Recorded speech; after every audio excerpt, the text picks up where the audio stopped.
Bismillahirrahmanirrahim. Assalamualaikum warahmatullahi wabarakatuh.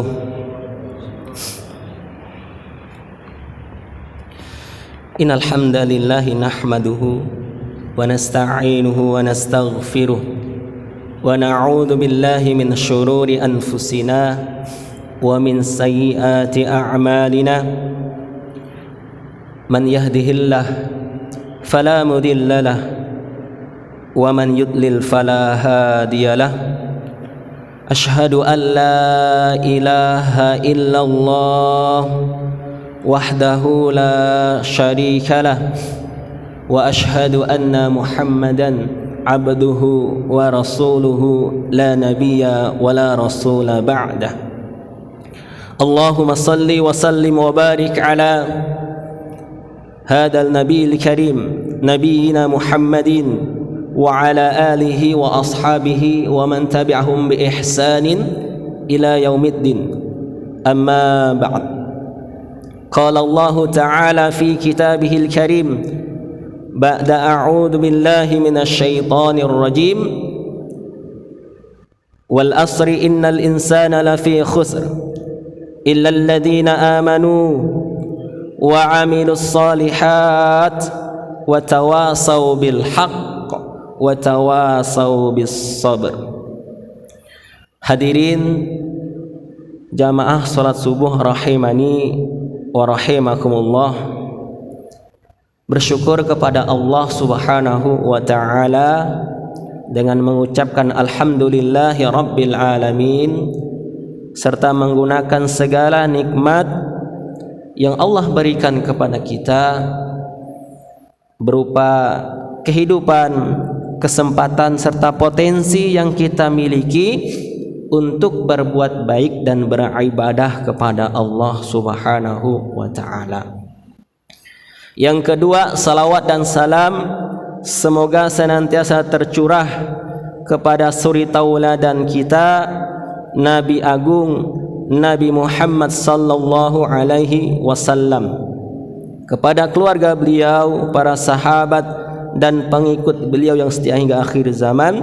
Semoga kita istiqomah serta diistiqomahkan oleh Allah Subhanahu wa taala di jalan yang diridhai oleh Allah Subhanahu wa taala ini, yang beliau telah gariskan, yang telah beliau tuntunkan kepada kita hingga akhir hayat kita, sehingga kelak kita meraih apa yang kita cita-citakan, mendapatkan keselamatan dan kebahagiaan hidup di dunia dan akhirat.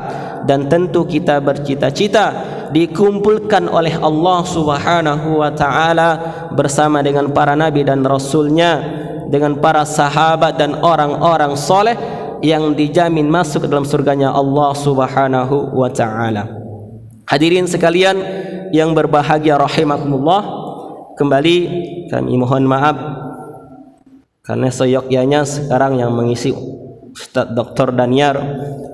Semalam kami dapat WA dari Ustadz Yasir 10:30 minta untuk menggantikan beliau karena beliau sedang mengantar tamu ke bandara di Balikpapan.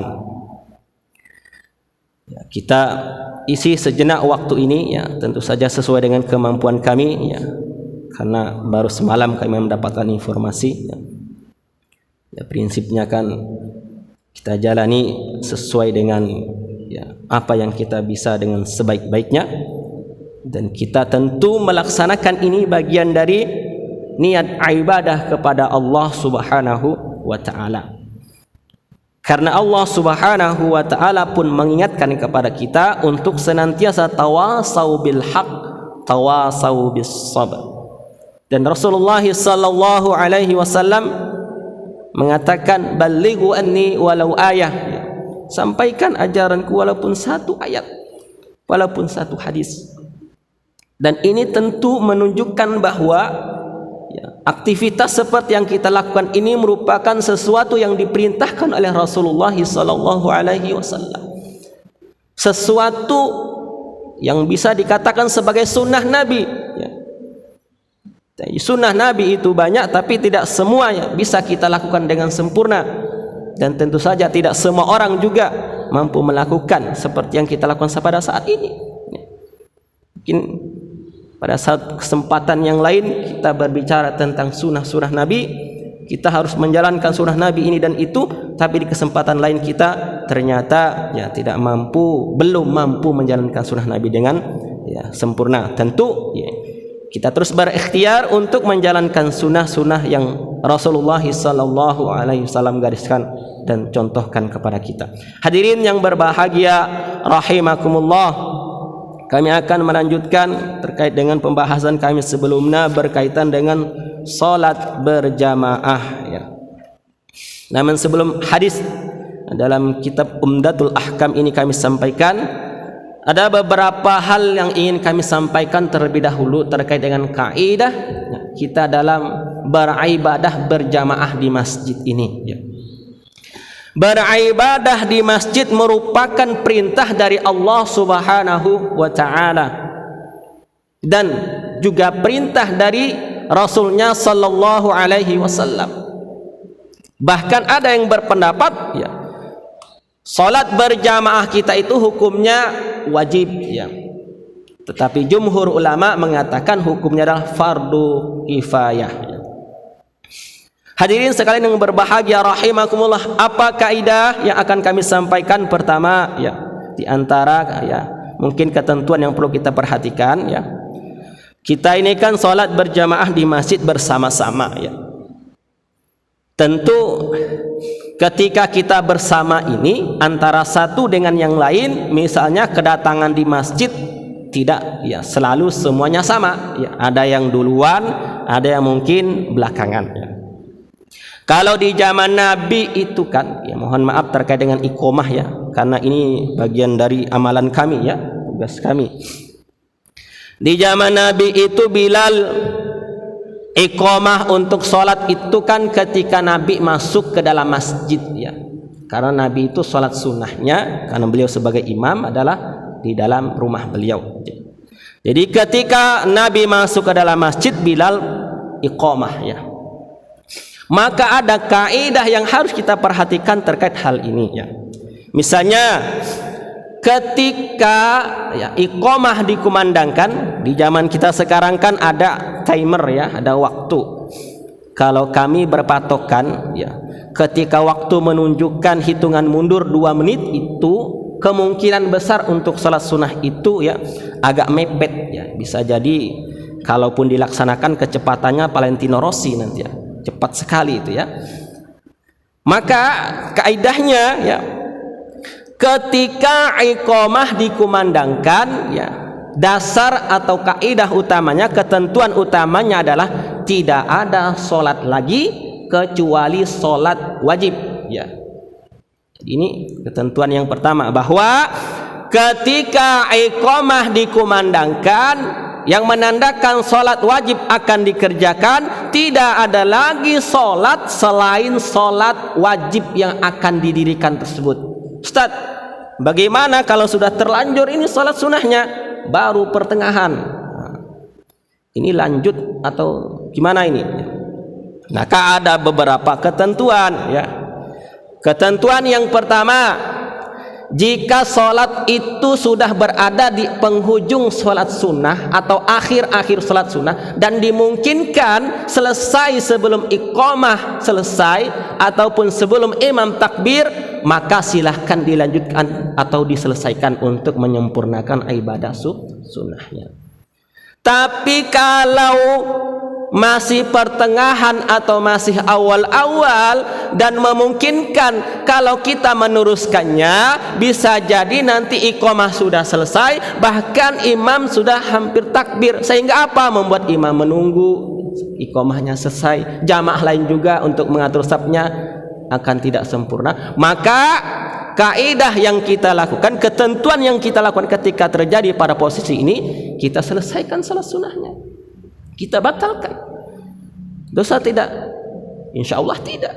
Bahkan bisa jadi kita sudah dihitung sebagai melaksanakan salat sunnah, karena kita membatalkan salat kita yang sunnah itu tujuannya adalah agar mendapatkan takbir imam. Maka kedua adalah ketika tidak memungkinkan kita menyelesaikan sholat sunnah tersebut sebelum iqamah selesai, maka kita batalkan ibadah sunnah kita. Apa dasarnya?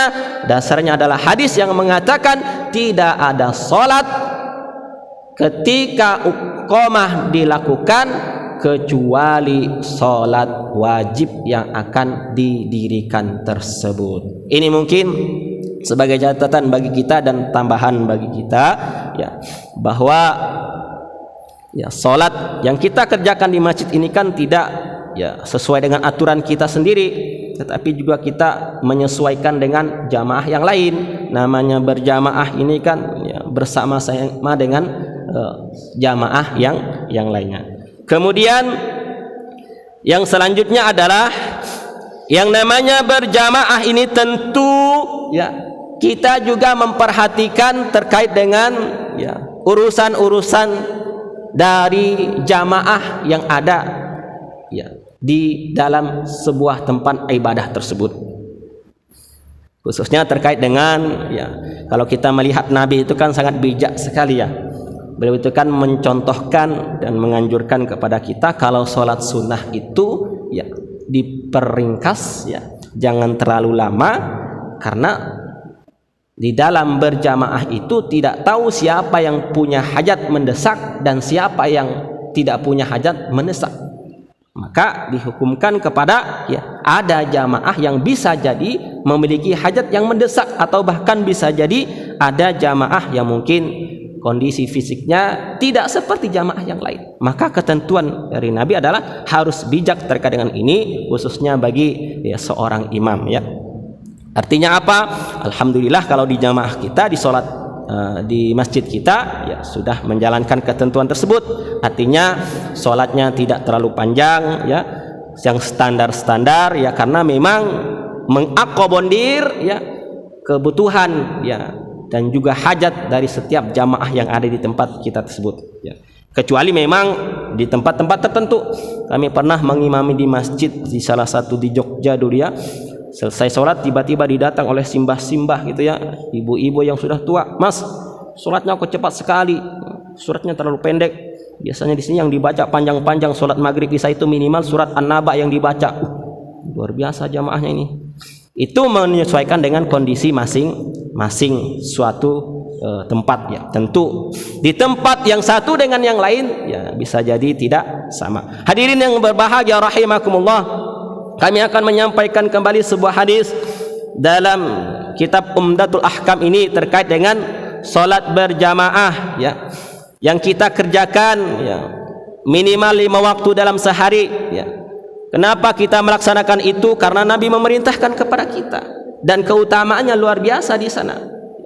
Bahkan Nabi menggambarkan dalam sebuah hadis ya, dari Abu Hurairah radhiyallahu an Abi Hurairah radhiyallahu an qala, dari Abu Hurairah radhiyallahu an bahwa Nabi ya, sallallahu alaihi wasallam bersabda ya, qala Rasulullah sallallahu alaihi wasallam, asqalus shalah alal munafikin salatul isya was salatul fajr. Kata Nabi, salat yang paling berat bagi orang-orang munafik adalah salat isya dan salat subuh. Salat isya dan salat fajar. Walau ya'lamuna ma fiha la atauhuma walau habawan. Ya. Kata Nabi, sekiranya mereka mengetahui apa yang ada pada keduanya, niscaya mereka akan mendatanginya meskipun dengan cara merangkak ya. Ini kata Nabi. Walaqad hamamtu an amura bis salati fatuqamu summa amaru rajulan fayusalli bin nasi. Kemudian kata Nabi,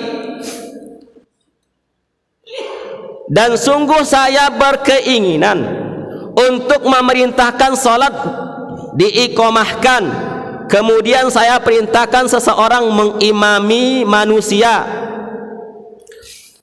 summa antaliku ma'i birijalin ma'ahum huzamun min hatabin ila qaumin la yashhaduna as-salah fa uharriku alaihim buyutahum bin nar, kata Nabi.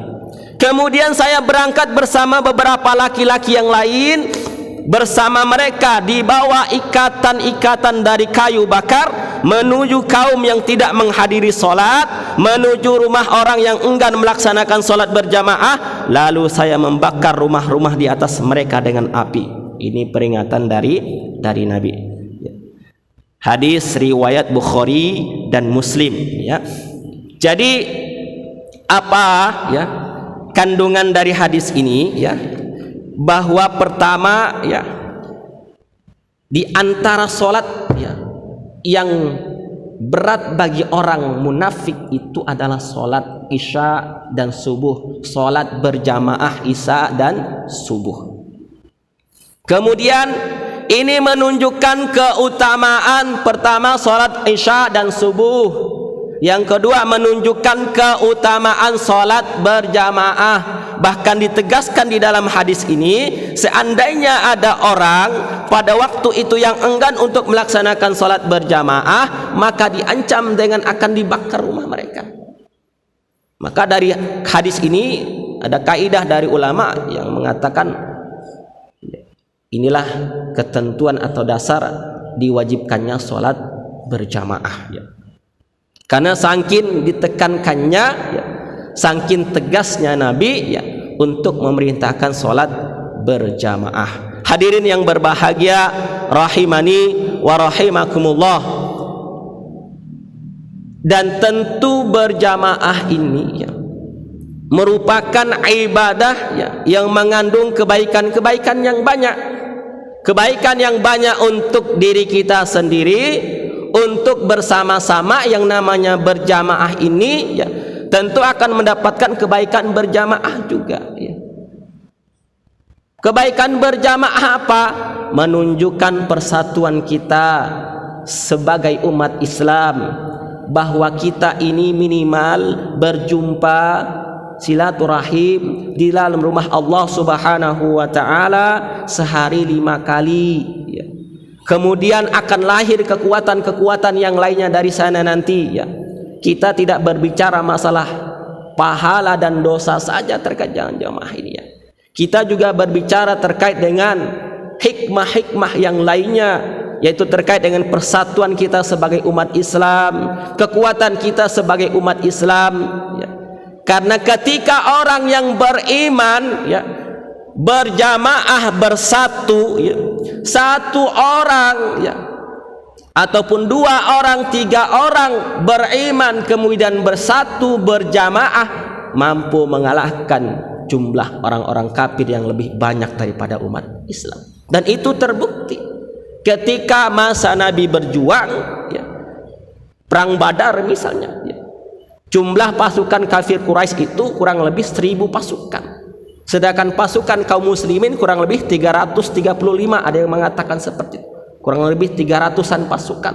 Tapi pasukan kaum muslimin mampu mengalahkan pasukan kafir Quraisy yang jumlahnya lebih banyak daripada kaum muslimin. Kenapa?